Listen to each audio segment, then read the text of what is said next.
বাহিনীর যারা থাকেন এই ধরনের ভোটগুলোকে সুনির্দিষ্ট করার জন্য, ভোটগুলোকে সুষ্ঠু করার জন্য, কিন্তু তারা কোনোভাবেই সেটা নিতে পারেন না। কেউ যদি নিতেও চান তিনি কিন্তু সাসপেন্ড হন, তিনি হন। এখন যেটা আশা করা যাচ্ছে, আপনি যে প্রশ্নটা করেছেন, এখন যেটা আশা করা যাচ্ছে, যেহেতু এক ধরনের ক্ষমতার পালাবদল হবে এবং যেই বৃহৎ অংশ তরুণ তারা চাইছেন যে একটি সত্যিকার অর্থে জনগণের আশা আকাঙ্ক্ষার প্রতিফলন যোগ্য একটি রাষ্ট্র হবে, সেই রাষ্ট্র যদি হয় সেক্ষেত্রে কিন্তু কোনো ধরনের এই দুর্নীতিবাজদের কিন্তু খুব বেশি সুযোগ পাবে না। এই দুর্নীতিবাজরা কিন্তু তাদের মতো করে এই দুর্নীতি করেই যাবেন। কেউ ড্রাইভার থেকে পিয়ন হয়ে যাবেন। যিনি ড্রাইভার তার মনিব কত টাকার মালিক হয়েছেন সেটি কিন্তু আসছে না। এখানে কিন্তু চুনুপুটিকে ধরা হয়েছে, রাঘব বলকে ধরা হয় না। আমরা আশা করব এখন যারা যারা এই বড় ধরনের দুর্নীতি করেছেন সেই মানুষগুলো বের হয়ে আসবেন, তারা ভয়ে থাকবেন। বাংলাদেশের সত্যিকার অর্থে জনগণের রাষ্ট্র পরিণত হবে।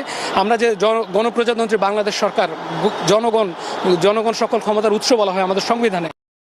রিকোয়েস্ট করেছি, ওনাকে ছাত্ররা শ্রদ্ধা করেন।